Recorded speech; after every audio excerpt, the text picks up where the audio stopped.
கர்த்தருடைய பரிசுத்த நாமம் மகிமைப்படுவதாக. எல்லாருக்கும் ஓய்வு நாள் வாழ்த்துக்களை தெரிவித்துக் கொள்கிறேன். ஹாப்பி சாபத். இந்த மன மகிழ்ச்சியான ஓய்வு நாளிலே நாம் இன்றைக்கு வெளிப்படுத்தலினுடைய 7வது திருச்சபையை பற்றி நாம் படிக்க இருக்கிறோம். மிகவும் முக்கியமான ஒரு திருச்சபை. கடந்த வாரத்திலே பிலதெல்பியா சபையை குறித்து நாம் ஒரு பாடத்தை நாம் படித்திருந்தோம்.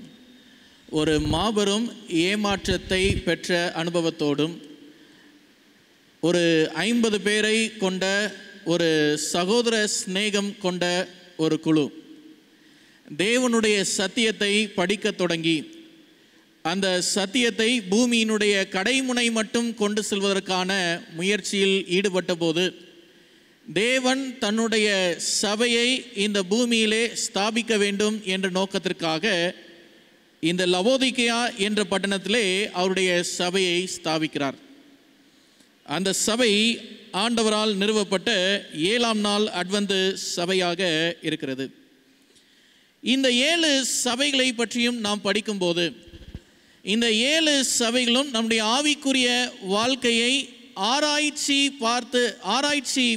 செய்து பார்க்கும்படியாக நம்மை உண்டுகிறதாக இருக்கிறது.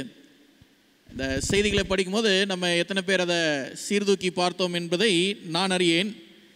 ஆனால் யுக நெடுகிலும் ஆண்டவர் அவருடைய சபையை கொண்டு அவருடைய பிள்ளைகளுக்கு சத்தியத்தை போதித்து கொடுக்கிறார் என்று சொன்னால் இந்த 7 சபைகளும் ஆண்டவரை எப்படி முகமுகமாக ஏறெடுத்து பார்க்க வேண்டும் என்பதை ஆண்டவர் முன்னோட்டமாக நமக்கு நிர்ணயிக்கும்படியாக இந்த 7 சபைகளை பற்றிய போதனைகளை ஆண்டவர் நமக்கு கொடுக்கிறார். நெருக்கடியின் மத்தியிலே சபை எப்படி கிறிஸ்துவின் முகத்தை பார்த்தது, ஏமாற்றத்தின் மத்தியிலே சபை எப்படி கிறிஸ்துவின் முகத்தை பார்த்தது, மனிதர்களுடைய அன்பு தணிந்து போகும் காலத்திலே சபை எப்படி கிறிஸ்துவின் முகத்தை பார்த்தது என்று சொல்லி பல சூழ்நிலைகளில் சபை எப்படி கிறிஸ்துவோடு இணைந்திருந்ததோ அதே போல அவருடைய வருகையின் நாள் வரைக்கும் சபை கிறிஸ்துவோடு இணைந்திருக்க வேண்டும் என்பதே அவருடைய நோக்கமாக இருக்கிறது.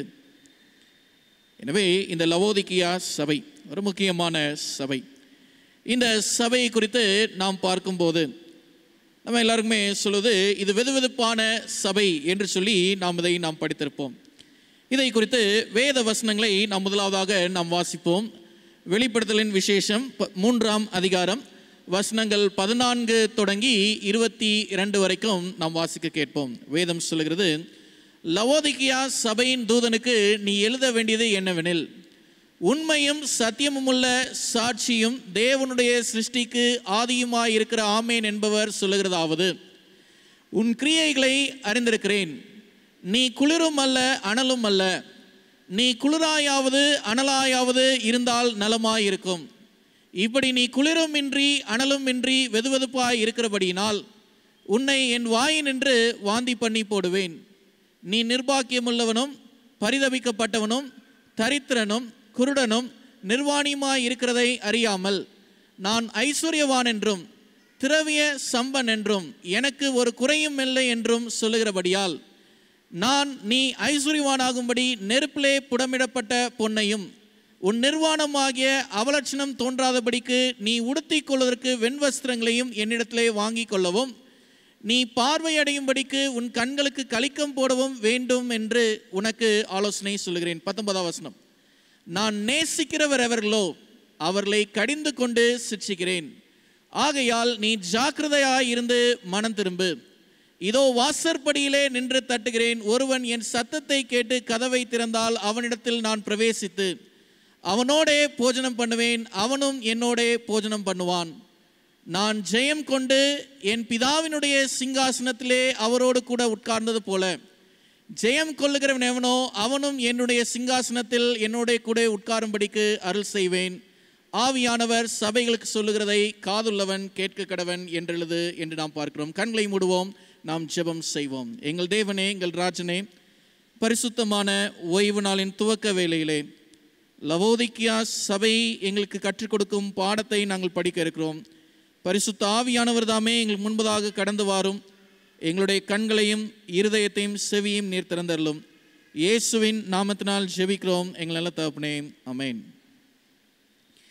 இந்த சபைக்கு ஆண்டவர் தன்னை எப்படியாக அறிமுகப்படுத்துகிறார்? லவோதிக்கியா சபைக்கு ஆண்டவர் தன்னை அறிமுகப்படுத்துகிறதை நாம் பார்க்க போகிறோம். ஒவ்வொரு சபைக்கும் ஒவ்வொரு தனித்துவங்கள் என்று சொல்லி நாம் ஒவ்வொரு நாள் பாடத்தில் நாம் படித்து வருகிறோம்.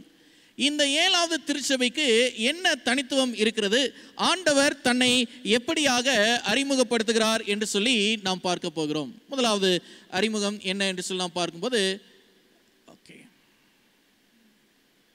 கிறிஸ்து தன்னை உண்மையுள்ள சாட்சி என்று அறிமுகப்படுத்துகிறார். ஒவ்வொரு சபைக்கும் ஆண்டவர் தன்னை தானே அறிமுகப்படுத்திக் கொள்கிறார். எபேசு சபைக்கு பார்க்கும்போது 7 நட்சத்திரங்களையும் கைகளில் ஏந்தி கொண்டவர் என்று சொல்லி தன்னை அறிமுகப்படுத்துகிறதை பார்க்கிறோம். இன்னொரு சபைக்கு நான் பரிசுத்தமும் சத்தியமுமானவர் என்று சொல்லி தன்னை அறிமுகப்படுத்துகிறதை பார்க்கிறோம். இந்த சபைக்கு ஆண்டவர் தன்னை உண்மையுள்ள சாட்சி என்று அறிமுகப்படுத்துகிறதை நாம் பார்க்கிறோம். எனவே இந்த உண்மையுள்ள சாட்சி என்று சொல்லி ஆண்டவர் தன்னை அறிமுகப்படுத்துகிறார் என்று சொன்னால், இந்த சபையில் இப்போ என்ன இல்லை? உண்மை இல்லை. இந்த சபைகிட்ட இப்போ சாட்சி இல்லை. ஆண்டவர் தன்னை இந்த சபைக்கு உண்மையுள்ள சாட்சி என்று தன்னை அறிமுகப்படுத்துகிறவராக இருக்கிறார். வேத வசனத்தை நாம் பார்க்கும்போது 3ஆம் அதிகாரம் 14ஆம் வசனம் சொல்லுகிறது, உண்மையும் சத்தியமும் உள்ள சாட்சியும் தேவனுடைய சிருஷ்டிக்கு ஆதியுமாயிருக்கிற ஆமேன் என்பவர் சொல்லுகிறதாவது, கிறிஸ்து தன்னை தானே அறிமுகப்படுத்துகிறதில் இந்த வார்த்தைகளை அவர் பயன்படுத்துகிறதை பார்க்கிறோம். சரி, இந்த பார்க்கும்போது இந்த வார்த்தை வேற எங்கேயாவது பயன்படுத்தப்பட்டிருக்குதா? வெளிப்படுத்தும் விசேஷம் 1ஆம் அதிகாரம் 11ஆவது வசனத்திலே நாம் பார்க்கும்போது வேதம் சொல்லுது பாருங்க, இது 7 சபைகளுக்கான அறிமுக தீர்க்க தரிசனமாக இருக்கிறது. இந்த வசனத்தில் பார்க்கும்போது கிறிஸ்து எப்படி வர்ணிக்கப்படுகிறார் என்று சொல்லி நாம் பார்க்கும்போது, அவர் ஆதியும் அந்தமுமானவர், அவர் அல்பாவும் ஒமேகாவும் ஆனவர், முந்தினவரும் பிந்தினவருமாய் இருக்கிறவர் என்று சொல்லி அவர் வர்ணிக்கப்பட்டிருக்கிறதை நாம் பார்க்கிறோம். ஆகையினாலே இந்த உண்மையுள்ள சாட்சி எங்கே இருக்கிறது? 1ஆம் அதிகாரம் 5ஆம் வசனத்திலே பார்க்கும்போது, உண்மையுள்ள சாட்சி என்று கிறிஸ்து ஆதியிலேயே தன்னை அறிமுகப்படுத்தி இருக்கிறார். எனவே வேதாமத்திலே நாம் ஒரு சில வார்த்தைகளை படிக்கும்போது சற்று கவனத்தோடு நம்ம படிக்க வேண்டும். ஆண்டவர் ஒரே வார்த்தையை மீண்டும் மீண்டுமாக சொல்கிறார் என்று சொன்னால் அது ரொம்ப முக்கியமானது. It is very important. சரியா? அப்போ 1ஆவது அதிகாரம் 5ஆவது வசனத்திலே சொல்லிட்டாரு உண்மையுள்ள சாட்சி என்று சொல்லி. 3ஆம் அதிகாரத்திலையும் தன்னை அவர் அறிமுகப்படுத்தும் போது தான் உண்மையுள்ள சாட்சி என்று அவர் வர்ணிக்கிறதை நாம் பார்க்கிறோம். எனவே இந்த சபைக்கு தன்னை அறிமுகப்படுத்தும் போது மற்ற சபைக்கு தன்னை அறிமுகப்படுத்துவதை காட்டிலும் இந்த சபைக்கு ஒரு விசேஷ நோக்கத்தை ஆண்டவர் வெளிப்படுத்தி தன்னை அறிமுகப்படுத்துகிறவராக இருக்கிறார். உண்மையற்ற சாட்சியின் நிலை. சபை ஆண்டவர் நல்லா தான் ஸ்தாபிச்சாரு. ஆனால் சபையினுடைய போக்கு எப்படி இருந்ததுன்னு சொல்லி நாம் பார்க்கும்போது வேதம் சொல்லுது பாருங்க, மனுஷனுக்கு செம்மையாய் தோன்றுகிற வழி உண்டு, அதன் முடிவோ மரண வழிகள். கொஞ்ச நாள் பார்த்தாங்க, சபை நல்லா தான் தோன்றினது, துவங்கினது, ஆனால் அது கடந்து சென்ற பாதை அது செம்மையான வழியில் அல்ல, அது அழிவை நோக்கி கடந்து சென்றதாக இருக்கிறது. சரி, கிறிஸ்து தன்னை அறிமுகப்படுத்தும் போது தன்னை உண்மையுள்ள சாட்சி என்று தன்னை அறிமுகப்படுத்துகிறார். 2வது, இந்த சபைக்கு என்ன தனித்துவம் இருக்கிறதுன்னு சொல்லலாம் பாரும்போது, இந்த சபைக்கு ஒரு நற்குணமே கிடையாது. சரியா? நம்ம பார்த்தோம், அறிமுகத்திலே நம்ம படிச்சிருந்தோம், இந்த சபைக்கு ஒரு நற்குணமும் இல்லை என்று சொல்லி நம்ம பார்க்கிறோம். அடுத்து, இந்த சபைக்கு என்ன சொல்லலாம் பாருங்க, மற்ற சபைக்கெல்லாம் எதிரி இருந்தாங்க. சரியா? ஆனால் இந்த சபைக்கு பார்த்தோன்னா எதிரிகளே இல்லாத சபை, எதிரிகளே இல்லை. அப்படி என்றால் என்ன பாடம் இங்கே படிக்கிறோம்னு சொல்லலாம் பாரும்போது, எதிரிகள் இல்லை, ஆனால் எதிரிகள் எங்கே இருக்கிறாங்க? உள்ளேயே இருக்கிறாங்க. அதான் உண்மை. இந்த சபைக்கு எதிரிகள் வெளியிலிருந்து வரணும்னு அவசியம் இல்லை, இந்த சபைக்குள்ளேயே எதிரிகள் இருந்ததாக நாம் பார்க்கிறோம். எபேசு சபை குறித்து நம்ம படிக்கும்போது அப்போஸ்தலர் அல்லாதவர்கள், சரியா, அந்த கூட்டத்துக்குள்ள இருந்தாங்க, எதிரிகளாக இருந்தவங்க. யூதர் அல்லாதவர்கள் ஒரு சபைக்குள்ள இருந்தாங்க. சாத்தானுடைய கூட்டத்தாரை சிலரை ஆண்டவர் ஒரு சபைக்குள்ள அனுப்பி வச்சார். ஆனால் இந்த சபைக்கு பார்த்தோன்னா எந்த எதிரியுமே ஆண்டவர் அனுப்பி வைக்கவில்லை, இந்த சபைக்குள்ளாகவே எதிரிகள் இருந்தார்கள் என்று சொல்லி நாம் பார்க்கிறோம். சரி, இந்த சபை எதிரிகள் இல்லாத சபை, நற்குணமே இல்லாத சபை, இந்த சபையை தான் தேவன் நேசிப்பதாக கூறுகிறார். ஆண்டவர் பார்க்கும்போது பாவத்தை வெறுக்கிறவர், ஆனால் பாவிகளை வெகுவாய் நேசிக்கிறவர். எனவே ஆண்டவர் இந்த சபையை மிகவும் நேசிக்கிறவராக இருக்கிறார் என்று சொல்லி நாம் பார்க்கிறோம். உதாரணத்துக்காக நாம் பார்க்கும்போது லூக்காவின் சுவிசேஷம் 15ஆம் அதிகாரத்தில் இந்த கதை நமக்கு எல்லாமே தெரிந்திருக்கும். இந்த கதையில் நம்ம படிக்கும்போது அந்த இளைய குமாரன் மனம் திரும்பி வீட்டுக்கு வந்தபோது அந்த இளையகுமாரனுடைய வருகை நிமித்தமாக அந்த வீட்டிற்குள்ளாக ஒரு மகிழ்ச்சி ஏற்பட்டது, ஒரு ஆரவாரம் ஏற்பட்டது, ஒரு பிரம்மாண்ட விருந்து ஏற்பாடு செய்யப்பட்டிருந்தது என்று சொல்லி நான் பார்க்கிறோம். மூத்த மகன் சொல்றான், இத்தனை நாள் நான் இங்கே தான் இருக்கிறேன், எனக்காக எதுவுமே செய்யப்படலையே. ஆனால் ஒரு பாவி மனம் திரும்பி வரும்போது ஆண்டவர் அதை அவ்வளவு தூரம் வரவேற்று ஏற்றுக்கொள்கிறார். ஆகையினாலே ஆண்டவர் ஒரு பாவியை தேடி கண்டுபிடிப்பதிலே அவ்வளவு நோக்கம் உடையவராக இருக்கிறார். எனவே காணாமல் போன ஒரு ஆடு, காணாமல் போன ஒரு காசு, ஆண்டவர் பாவிகளுக்கு அவ்வளவு முக்கியத்துவத்தை கொடுக்கிறவராக இருக்கிறார். அதே போல இந்த சபையும் தேவன் நேசிப்பதாக கூறும் ஒரே சபை. ஆண்டவர் தான் சொல்றாரு, நான் நேசிக்கிற சபையாக இருக்கிறனால உனக்கு அநேக கஷ்டம் இருக்கும், அநேக சிட்சிப்பு இந்த சபைக்கு இருக்கும் என்று சொல்லி நாம் பார்க்கிறோம். அடுத்தபடியாக நாம் பார்க்கும்போது இதனுடைய இன்னொரு தனித்துவம் என்னன்னு சொல்லி பார்க்கும்போது, கிறிஸ்துவை போல என்ற பதம் இந்த சபைக்கு தான் பயன்படுத்தப்பட்டிருக்கிறது என்று சொல்லி நாம் பார்க்கிறோம். கிறிஸ்துவை போல என்ற பதம் வெளிப்படுத்தின விசேஷம் 3ஆம் அதிகாரம் 21ஆம் வசனத்தை நாம் பார்க்கும்போது, நான் ஜெயம் கொண்டு என் பிதாவினுடைய சிங்காசனத்திலே அவரோட கூட உட்கார்ந்தது போல. சரியா? நான் ஜெயம் கொண்டு, என்னை போல ஜெயங்கொள்ளுங்கள். நான் பிதாவினுடைய சிங்காசனத்தில் உட்கார்ந்திருக்கிறது போல என்னோட நீங்களும் உட்காருங்கள். ஜெயம் கொள்ளுகிறவனோ அவனும் என்னுடைய சிங்காசனத்திலே என்னோட உட்காரும்படிக்கு அருள் செய்வேன். எனவே தேவனாகிய கர்த்தர் இந்த இடத்திலே தன்னை அவர் முக்கியப்படுத்தி பேசும்போது, கிறிஸ்துவை போல என்னை போல நீங்களும் இருக்க வேண்டும் என்று சொல்லி ஆண்டவர் அழைப்பு கொடுக்கிறவராக இருக்கிறார் என்று சொல்லி நாம் பார்க்கிறோம். சரி, இந்த செய்தி சபைக்கு தேவன் கொடுக்கக்கூடிய கடைசி செய்தியாக இருக்கிறது. இந்த சபைக்கென்று ஒரு காலகட்டம் இருக்கிறதா என்று சொல்லி பார்க்கும்போது அது இருக்கிறது. ஆனால் முடிவு எப்போ என்று சொல்லி பார்க்கும்போது அது யாருக்கும் தெரியாது. 1844ஆம் ஆண்டில் நுட்ப நியாய விசாரணை தொடங்கின நாளிலே இந்த சபையின் காலம் தொடங்குது. ஆனால் இதனுடைய முடிவோ தேவனுடைய 2ஆம் வருகையின் நாளிலே அது இடம்பெறுகிறதாக இருக்கிறது. இந்த சபையினுடைய தனித்துவங்களை நாம் பார்த்தோம். லவோதிக்கியா என்ற பெயருக்கான அர்த்தம் என்ன?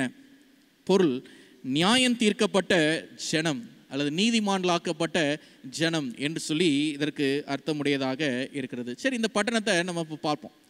இந்த பட்டணத்தை கட்டினது யார்? ஆன்டியாக்கஸ் என்ற மன்னரால் கட்டப்பட்ட ஒரு பட்டணம். இந்த மன்னர் என்ன நோக்கத்திற்காக கட்டினார் என்று சொன்னால் பாரும்போது, இவர் அவருடைய மனைவியை ரொம்ப நேசித்தார். இவருடைய மனைவி பேர் என்னன்னு சொன்னால் பாரும்போது லவோதிசி என்று சொல்லி நம்ம பார்க்கிறோம்.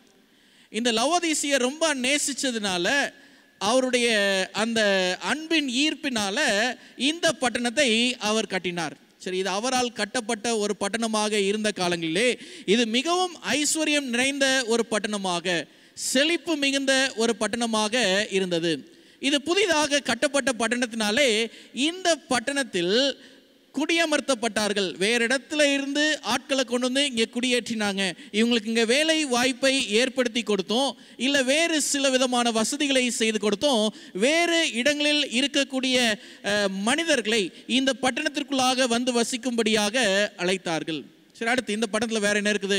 மருத்துவ மையம் இருக்கிறது. குறிப்பாக கண் மருத்துவமனை ஒன்று இந்த பட்டணத்தில் இருக்கிறது. சரி, இன்னொன்று நம்ம பார்க்கிறோம், முக்கியமான ஒன்று, வெதுவெதுப்பான தண்ணீர் ஊற்று இருந்தது. இந்த பட்டணத்தில் ஒரு ஊற்று இருந்ததாம்.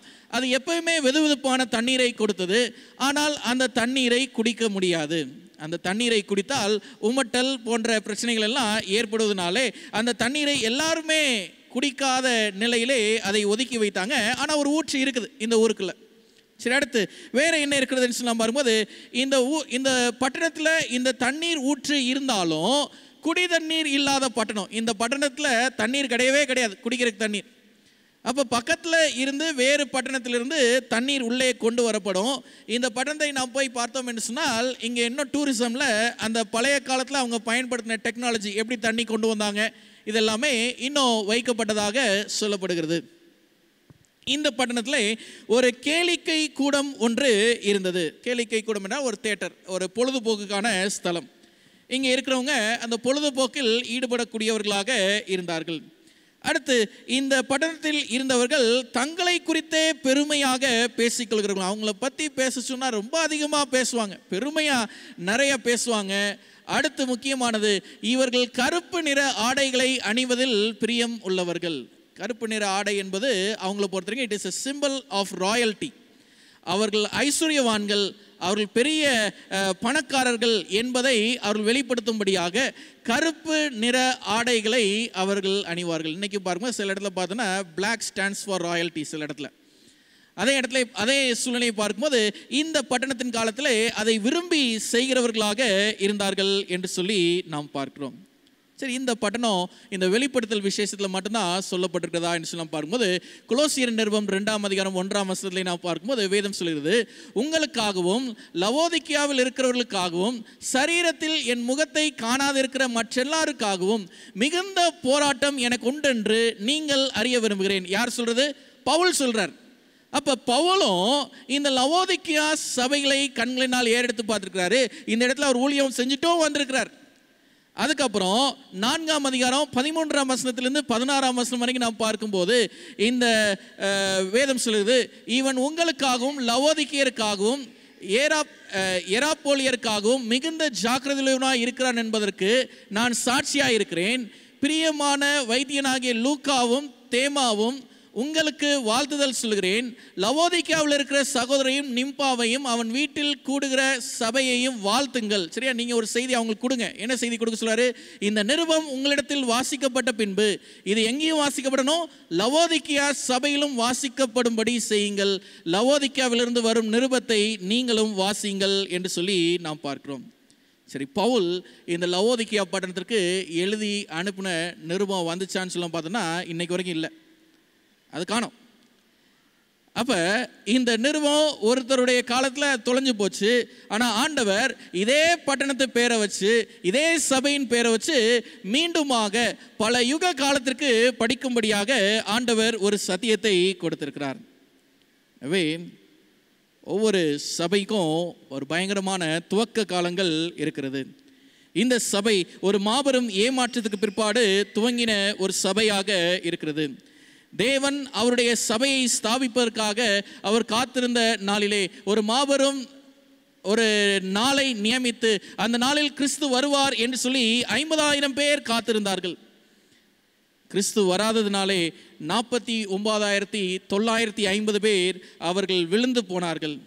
ஒருவேளை கிறிஸ்து வராதற்கான காரணம் என்னன்னு சொல்லலாம் பாரும்போது, இத்தனை பேர் இன்னும் ஆண்டவர் மேலே என்ன எப்படி இல்லை, முழு நம்பிக்கையா இல்லை.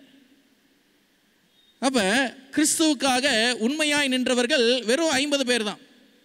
அப்போ நம்பிக்கை இல்லாத வரைக்கும் கிறிஸ்துவின் வருகை என்ன செய்யலை, சம்பவிக்கலை என்று சொல்லி நாம் பார்க்கிறோம். ஆனால் இந்த 50 பேரை ஆண்டவர் பலப்படுத்துகிறாரு. அவங்க விழுந்து போகாதபடிக்கு ஆண்டவர் அவர்களை ஒரு சபைக்குள்ளாக சேர்க்கிறாரு.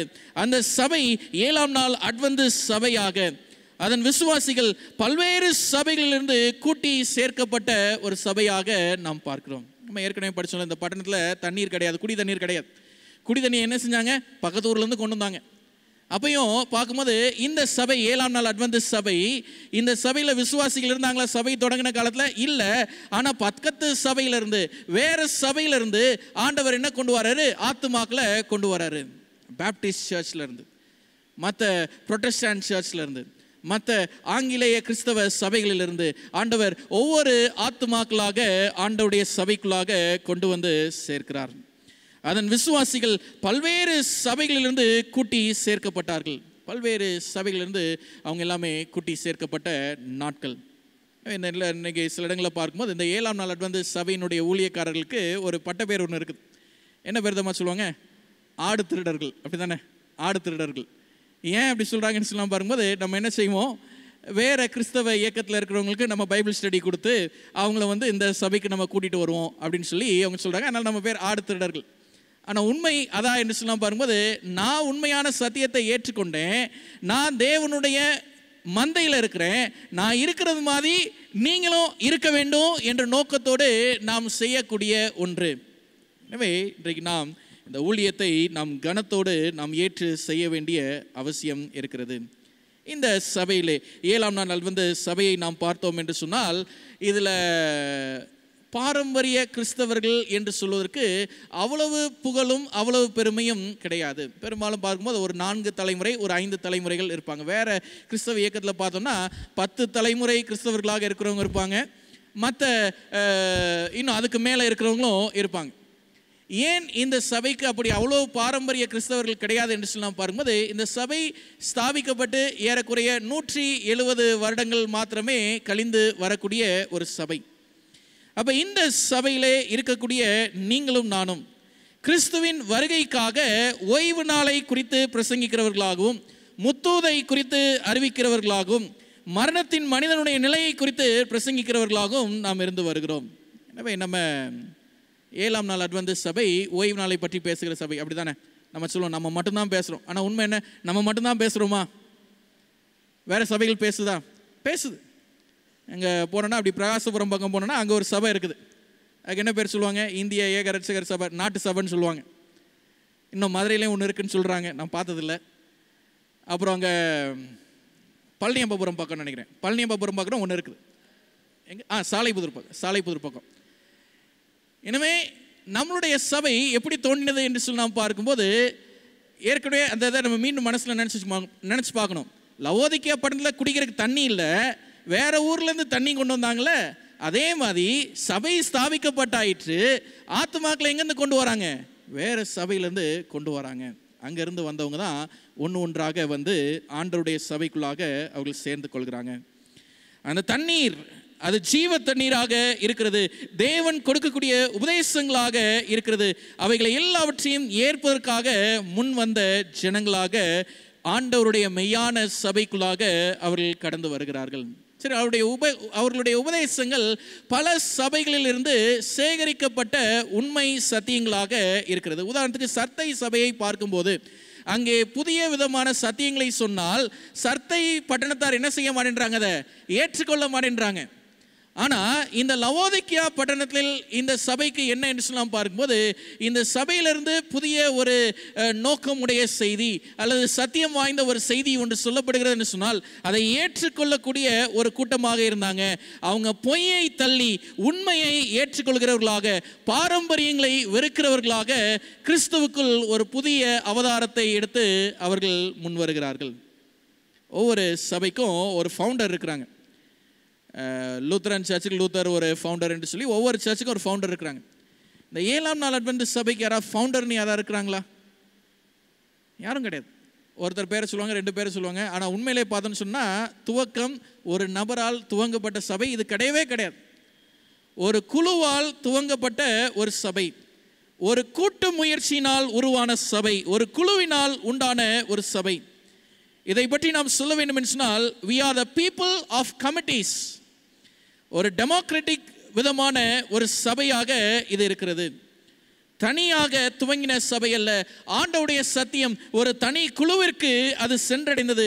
அந்த குழு அதனை படித்து அவர்கள் அந்த சத்தியத்தை அசை போட்டு சத்தியத்தை பூமி எங்கும் சொல்ல வேண்டும் என்று முன் தன்னை ஆயத்தப்படுத்தினவர்களாக இருந்தார்கள்.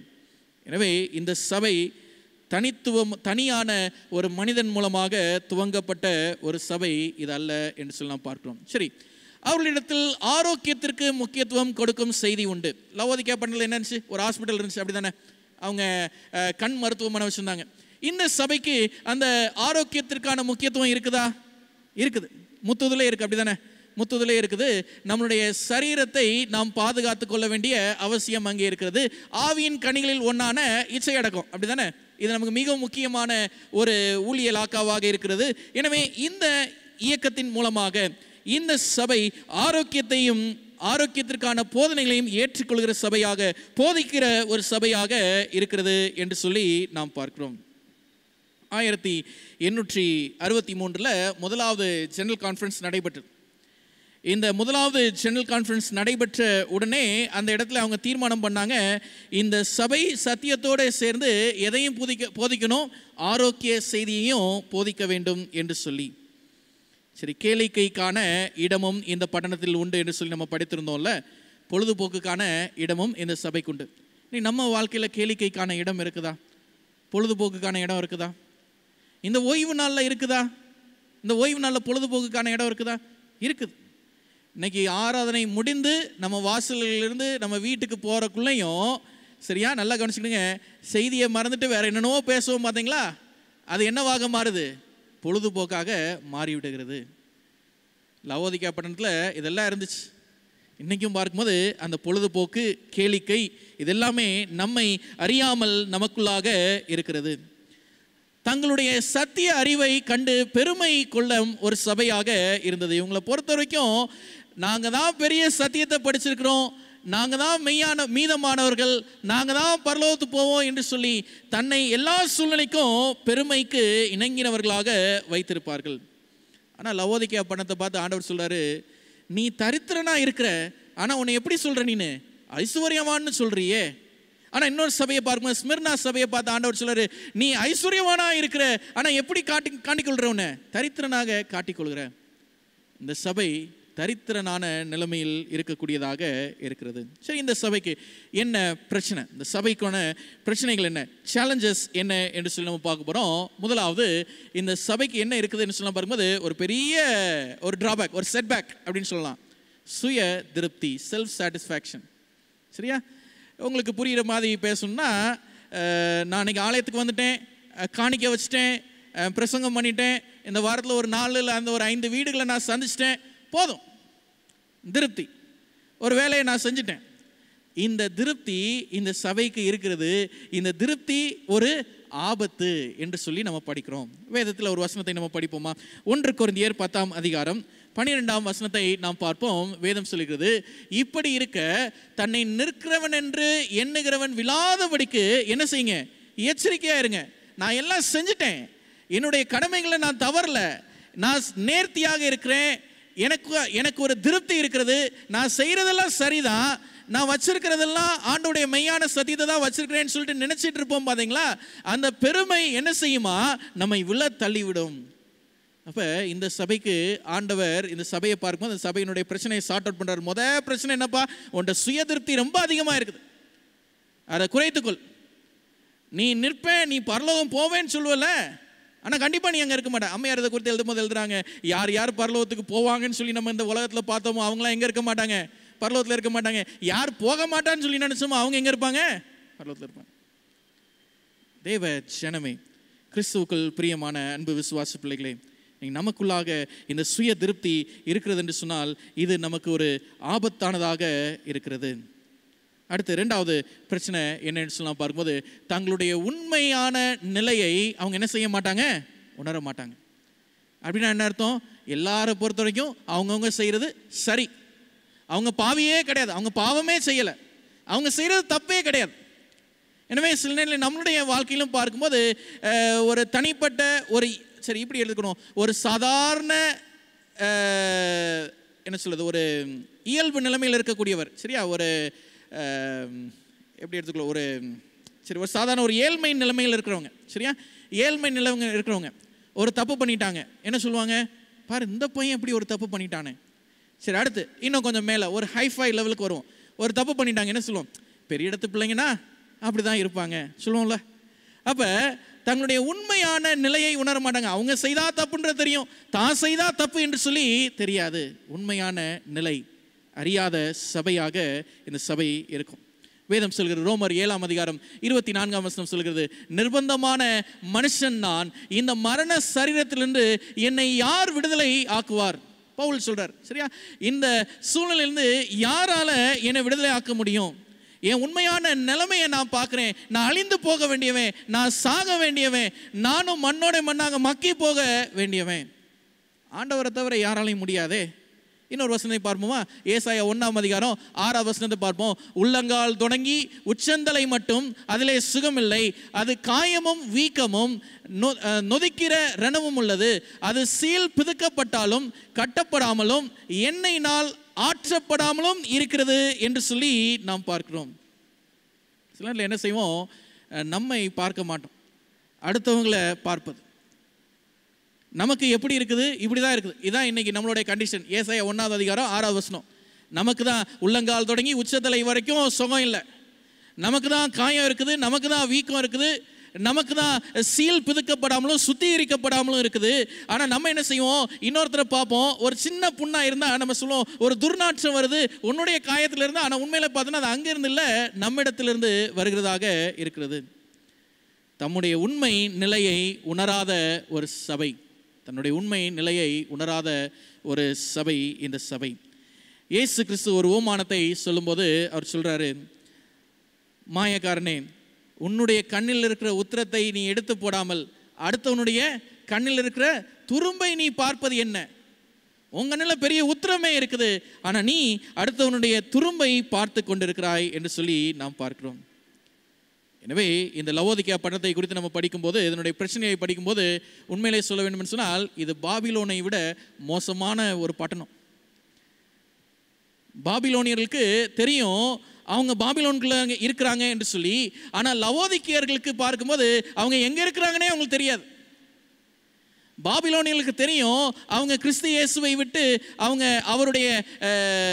அவருக்கு ஒரு கவுண்டர் ஃபீட்டாக, அவர்களுக்கு ஒரு எதிர் இயக்கமாக இருக்கிறார்கள் என்று சொல்லி அவங்களுக்கு தெரியும். ஆனால் இந்த லவோதிக்கியர்களை பொறுத்த வரைக்கும் கிறிஸ்துவின் பெயரை வைத்துக்கொண்டே எல்லா விதமான அருவருப்புகளையும் செய்கிறவர்களாக இருக்கிறாங்க. பொறுமை இந்த சபைக்கு மிகவும் அவசியம், கடைசி கால சபைக்கு. எனவே இன்றைக்கு நீங்களும் நானும் நாம் படிக்கும்போது லவோதிக்கா பட்டணம் இந்த சபையினுடைய அனுபவங்களை நாம் பார்க்கும்போது எப்படிப்பட்ட ஒரு வேதனையுடைய பிரச்சனைகள் இந்த சபையில் இருக்கிறது. மூன்றாவதாக, மற்றவர்களின் குறைகள் பெரிதாக தெரியும், தங்களுடைய குறைகளை அவங்க கொஞ்சம் கூட கண்ணை திறந்து பார்க்க மாட்டாங்க. இந்த பார்க்கும்போது இன்னைக்கு இந்த சபைக்கு இதை பற்றி எச்சரிப்பு சொல்லவில்லை என்று சொன்னால், நாட்கள் செல்ல செல்ல பைபிளில் இப்படி ஒன்று இருக்கின்றதே தெரியாமல் தலைமுறை என்ன செய்திடும், மறந்துவிடும். ஆண்டவர் எதற்காக மீண்டும் மீண்டுமாக கடைசி கால சம்பவங்களையும் இயேசுவின் வருகைக்கான செய்திகளையும் எதற்காக தொடர்ந்து அவருடைய பிள்ளைகளுக்கு நினைவுபடுத்த சொல்கிறார் என்று நாம் வரும்போது, அடுத்த சந்ததியோ அடுத்த தலைமுறையோ இதை என்ன செய்து விடக்கூடாது, மறந்து விடக்கூடாது. இதை எல்லாரும் இதை நினைத்து பார்க்க வேண்டும், எல்லாருடைய மனதிலும் இது நிலை நிற்கிறதாக இருக்க வேண்டும். நான்காவதாக, இந்த சபைக்கான பிரச்சனை என்னன்னு சொல்லலாம் வரும்போது விசுவாசத்தில் குறைபாடு இருக்கிறது. விசுவாசத்தில் குறைபாடு உள்ள சபை. இந்த சபையினர் எப்படி இருந்தாங்கன்னா, ஐஸ்வர்யவான் என்று நினைப்பு மட்டுமே அவர்களுக்கு இருந்தது. ஓய்வு நாளை பற்றி பிரசங்கிக்க தொடங்கினார்கள், ஆரம்பம் அற்புதமாக இருந்தது. ஆனால் இன்றைக்கு ஓய்வு நாளை பற்றி பிரசங்கிக்கும் போது அல்லது ஒரு கேள்வி கேட்போம், இன்னைக்கு ஓய்வு நாள்னா என்ன என்று சொல்லி ஒரு கேள்வி கேட்கும்போது என்ன பதில் நம்மிடத்தில் வரும்? சில வருடங்களுக்கு முன்பதாக நான் கண்காணித்த ஒரு சபையிலே ஒரு வாலிபர்களுக்கான ஓய்வு நாள் பள்ளி பாடத்தை நடத்தும்படியாக அவர்களுக்கு அழைக்கப்பட்டேன். அதில் நான் கேட்ட முதல் கேள்வி, what does sabbath means to you? ஓய்வு நாள் என்றால் என்ன அர்த்தம் உங்களை பொறுத்த வரைக்கும்? அவர் சொன்ன விளக்கம் என்ன தெரியுமா? Pastor, lemon rice and tamarin rice pastor அப்படின்னார். புளி சோறும் எலுமிச்சை சோறும். இன்னைக்கு ஓய்வு நாளில் நம்ம எப்படி நம்மளுடைய பிள்ளைங்களுக்கு நம்ம கற்றுக் கொடுத்துருக்குறோம்? எப்படி அதை அனுசரிப்பதற்காக அவர்கள் முன் வருகிறார்கள்?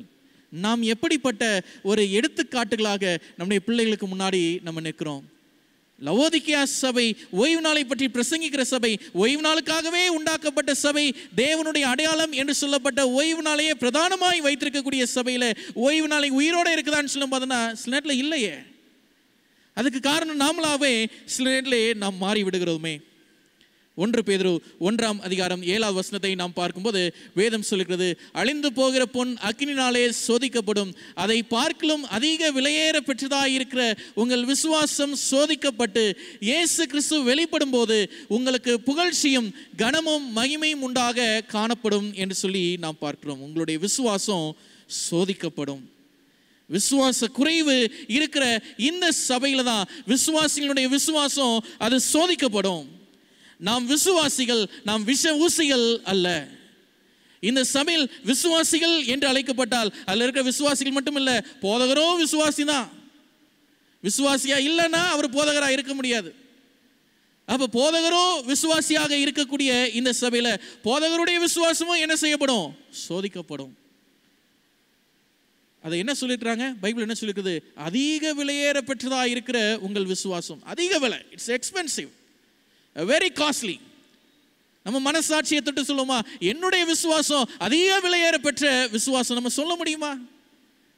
கிறிஸ்துவின் பிள்ளைகளே, நீங்கள் ஆண்டவர் நம்மை பார்த்து கொண்டிருக்கும் இந்த வேளையிலே, விசுவாச குறைவு ஏற்பட்ட இந்த லவோதிக்கேயா சபையிலே அவர்கள் எல்லாருக்குமே ஐஸ்வர்யவான் என்ற நினைப்பு மட்டும் இருந்தது. அவங்கள பொறுத்தவரை நாங்களா விசுவாசிகள், அவ்வளோதான்.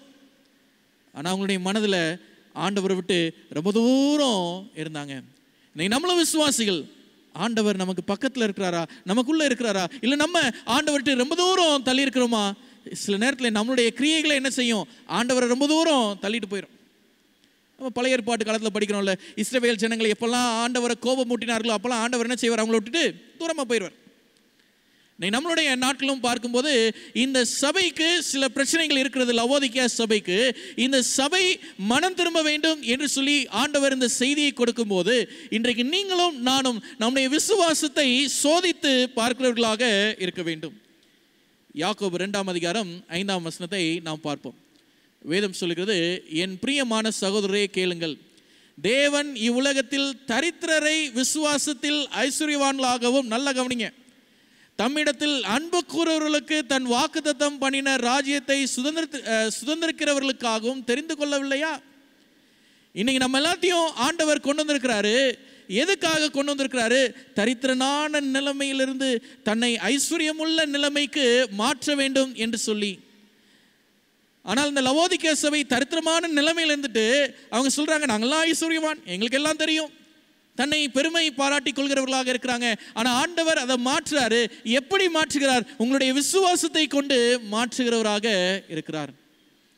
அவர் வாக்குத்தத்தம் பண்ணின ராஜ்யத்தை சுதந்திரித்துக் கொள்வதற்காக அவர் உங்களையும் என்னையும் இந்த சபைக்குள்ளாக கூட்டி சேர்த்தவராக இருக்கிறார். கடைசி பகுதி, இந்த சபை இன்னொரு பிரச்சனை என்னன்னு சொல்ல வரும்போது, சுயநீதியின் மூலமாக நிறைந்து இருக்கக்கூடிய ஒரு சபை. அப்படின்னா யார் மாதிரி? பரிசேயர்கள் மாதிரி, அப்படிதானே? பரிசேயர்கள் மாதிரி வெளிப்புறமாக எல்லா விதத்திலும் பரிபூர்ண படைப்பை உடையவர்களாக, தோற்றத்தை உடையவர்களாக இருப்பார்கள். ஒரு அனுபவத்தை நான் உங்களோடு பகிர்ந்து கொள்கிறேன். கல்லூரி நாட்டிலே ஒரு வாலிப நண்பரை நான் சந்தித்தது உண்டு. எப்பவும் பைபிள் படிப்பார். அவ்வளவு ஆச்சரியம், எப்பவுமே பைபிள் படிக்கிறார். கேஃப்டீரியாவில் சாப்பிட்றதுக்கு லைனில் நின்னா பைபிள் படிப்பார். வேறு சாப்பல் ஹாலில் வர்ஷிப்க்கு உட்காந்துருப்போம், அங்கே வர்ஷிப் ஸ்டார்ட் பண்ணுறதுக்கு லேட் ஆகுதுன்னா பைபிள் படிப்பார். இல்லை வேற எங்கேயா போர்ட்டிக்கல் உட்காந்துருப்பார், பைபிள் படிப்பார். சரி, எனக்கு இவரை பார்க்க ஒரே ஆசை, இவர் என்ன படிக்கிறாருன்னு சொல்லி எனக்கு பார்த்தாகணும். பைபிள் படிக்கிறாரு, எந்த பகுதியை படிக்கிறாருன்னு சொல்லி எனக்கு பார்த்தே ஆகணும். ஒரு கியூரியாசிட்டின்னு சொல்லுவாங்களே, மனசுக்குள்ள ஒரு கியூரியாசிட்டி வளர்ந்துருச்சு. என்ன பண்ணுறான் பார்த்தே ஆகணும். யாரோடையும் பேச மாட்டார், பழக மாட்டார், தனியாகவே இருப்பார். ஆனால் எப்பயுமே பைபிள் படிக்கிறாரு, இவர் என்ன தான் பண்ணுறாருன்னு சொல்லி பார்க்கணும். அவர்கிட்ட போய் பார்த்தோம், பைபிளுக்குள்ள என்ன தெரியுமா இருந்துச்சு?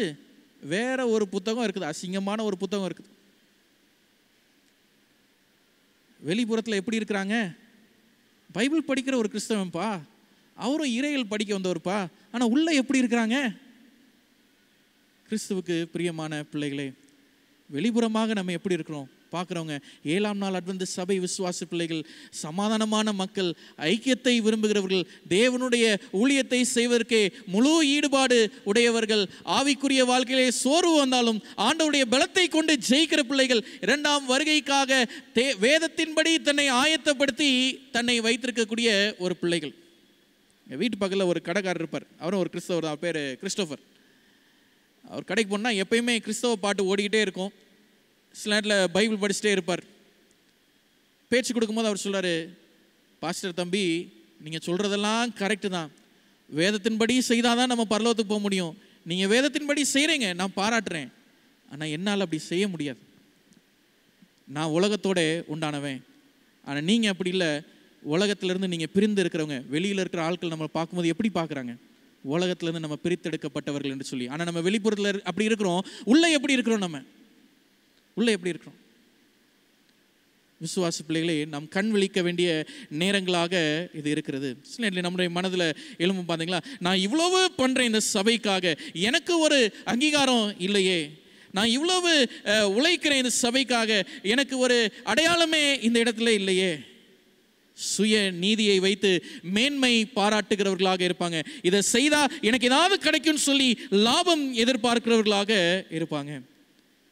ஆண்டவர் இந்த சபைக்கு ஒரு ஆலோசனையை சொல்லி முடிக்கிறாரு. என்ன ஆலோசனை சொல்றாருன்னு சொல்லலாம் பார்க்கும்போது, என்ன ஆலோசனை சொல்றாரு? ஒன்று, அனலாயிரு, இல்லைன்னா குளிர்ந்த நிலைமையில். ரெண்டுத்துக்கும் நடுவில் வெதுவெதுப்பாக இருந்தேன்னா நான் உன்னை என்ன செய்வேன்? வாந்தி பண்ணி போடுவேன். எவ்வளவு அருவருப்பான சூழ்நிலை இந்த சபை மேலே வர இருக்கிறது. நம்ம நினச்சி பார்ப்போம், நம்மை அல்லது என்னை ஆண்டவர் வாந்தி பண்ணி போடுவாரா?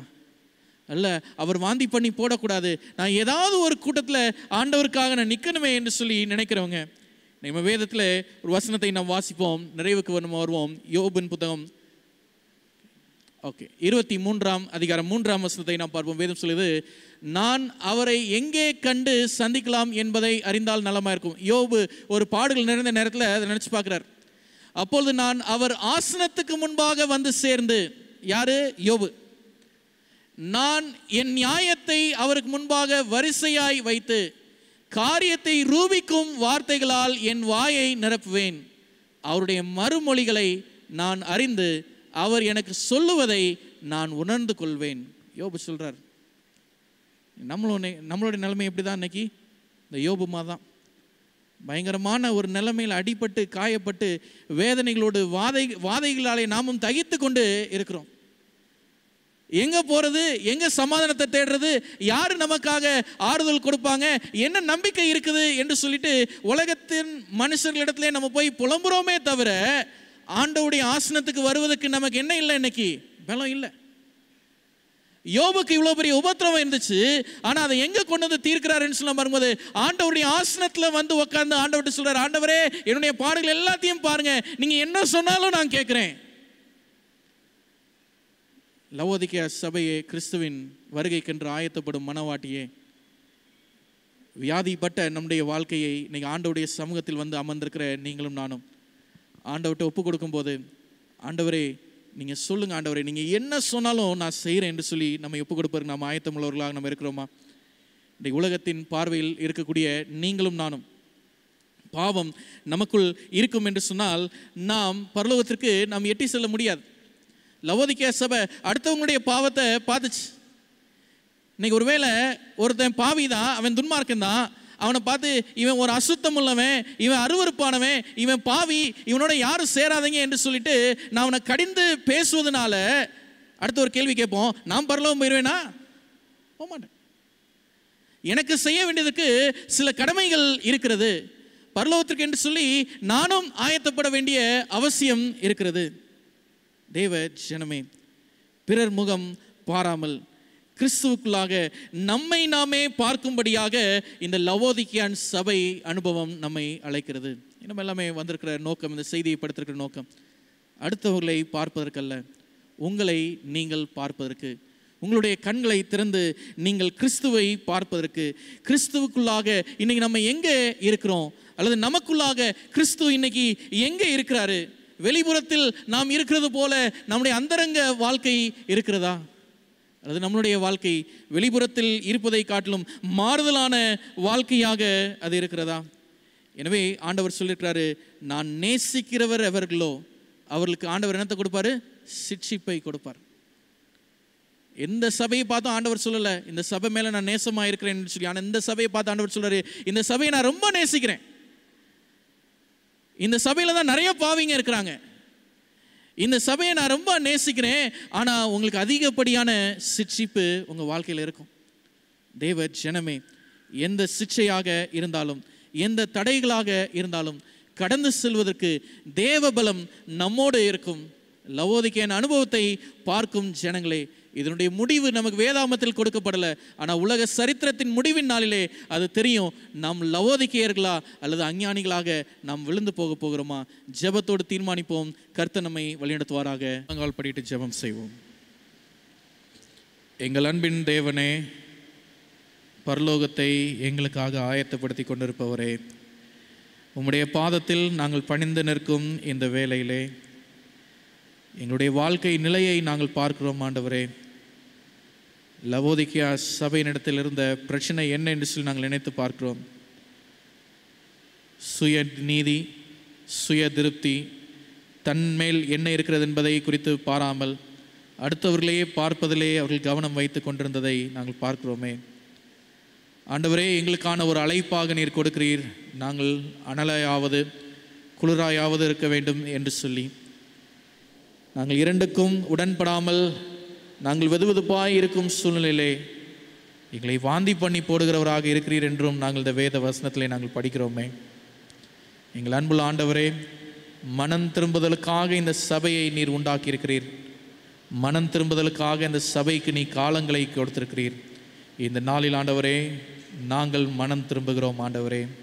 எங்களுடைய பாவங்களை நாங்கள் அறிக்கை செய்கிறோம் ஆண்டவரே. சத்ருவாகிய சாத்தானுடைய எந்த சூழ்ச்சிகளும் எங்களுடைய வாழ்க்கையில் செய்யப்படாதபடிக்கு உம்முடைய பரிசுத்த ஆவியானுடைய வல்லமை எங்களுடைய இருதயத்திலே தங்கும்படியாக நீர் எங்களை பலப்படுத்தும்படியாக நாங்கள் செபிக்கிறோம். எங்கள் அன்புள்ள ஆண்டவரே, விசேஷமாக இந்த நாளில் எங்களை உம்முடைய சமூகத்தில் வைத்து ஒப்பு கொடுக்கும் போது உம்முடைய ராஜ்யத்திலே நாங்கள் நிலைநிற்க வேண்டும் என்ற ஒரே ஒரு நோக்கத்திற்காக எங்களை நாங்கள் அர்ப்பணம் செய்கிறோம் ஆண்டவரே. ஆண்டவரே, மனம் திரும்புதல் நிமித்தமாக பரலோகத்தில் மிகுந்த சந்தோஷம் உண்டு என்று சொல்லி நாங்கள் படித்தோமே. ஆண்டவரே, இன்றைக்கு நாங்கள் மனம் திரும்புவதன் நிமித்தமாக இந்த நாளின் தொழுகையில் நாங்கள் பங்கு பெற்று நாங்கள் கடந்து செல்வதன் நிமித்தமாக பரலோகத்தில் சந்தோஷம் உண்டாகட்டும் ஆண்டவரே. ஆண்டவரே, யோபு பக்தனுடைய வாழ்க்கையிலிருந்தும் ஒரு பாடத்தை நாங்கள் படித்தோம். தன்னுடைய வாழ்க்கையில் இருக்கக்கூடிய எல்லா அங்கலாய்ப்புக்கும் தேவனுடைய பிரசன்னத்தை அவன் தேடி வந்து அங்கே ஆண்டவரிடத்திலே ஒப்பு கொடுத்து ஆண்டவருடைய வார்த்தைகள் சொல்லும்படியாக செய்வதற்கு ஆயத்தமானான் ஆண்டவரே. இன்றைக்கு நாங்களும் ஆண்டவரே, எங்களுடைய வாழ்க்கையிலும் பலதரப்பட்ட பிரச்சனைகள் இருக்கிறது, போராட்டங்கள் இருக்கிறது, வாதைகள் இருக்கிறது, சூழ்ச்சிகள் இருக்கிறது, இன்னும் எண்ணற்ற அனுபவங்கள் எங்களை சீர்குலைப்பதற்காக எங்களை அங்கலாய்த்து கொண்டிருக்கும் இந்த வேளையிலே நாங்களும் உம்முடைய சமூகத்தில் வைத்து எங்களை ஒப்பு கொடுத்து நாங்கள் கேட்கிறோம். ஆண்டவரே, எங்களுடைய பாவங்களை நீர் மன்னித்தருளும். நீர் என்ன செய்ய வேண்டும் என்று விரும்புகிறீரோ அதை நாங்கள் செய்வதற்கு எங்களை அர்ப்பணிக்கிறோம் ஆண்டவரே. இந்த நல்ல நாளிலுமாக இந்த நம்பிக்கையோடு நாங்கள் கடந்து செல்கிறோம். எங்களை வழிநடத்தும் தேவன் இந்த இரவு நேரத்தில் எங்களை பாதுகாத்துக் கொள்ளும். மீண்டுமாக நாளை தின ஓய்வு நாள் தொழுகையிலே நாங்கள் மகிழ்ச்சியோடு இந்த இடத்திற்கு நாங்கள் கூடி வந்து உம்மை தொழுகை செய்வதற்கு கர்த்தர் எங்களை கிருபையோடு வழிநடத்தி அருளும். இயேசுவின் நாமத்தினால் ஜெபிக்கிறோம் எங்கள் ஜெபம் கேள் நல்ல தகப்பனே, ஆமேன். என் ஆத்மாவே கர்த்தரை சோஸ்திரி, என் முழு உள்ளமே கர்த்தரின் நாமத்தை சோஸ்திரி. என் ஆத்மாவே கர்த்தரை சோஸ்திரி, கர்த்தர் செய்த சகல உபகாரங்களையும் மறவாதே, ஆமேன். நம்முடைய கர்த்தராயிருக்கிற இயேசு கிறிஸ்துவின் அன்பும் பிதாவானுடைய வழிநடத்துதலும் பரிசுத்த ஆவியானுடைய பிரசனமும் தேவ தூதருடைய பாதுகாவலும் விசேஷமாக இந்த நாளின் தொழுகையில் பங்கு பெற்ற ஒவ்வொரு பிள்ளைகளோடும் இன்றும் என்றும் சதா சர்வ காலமும் இருப்பதாக, ஆமேன்.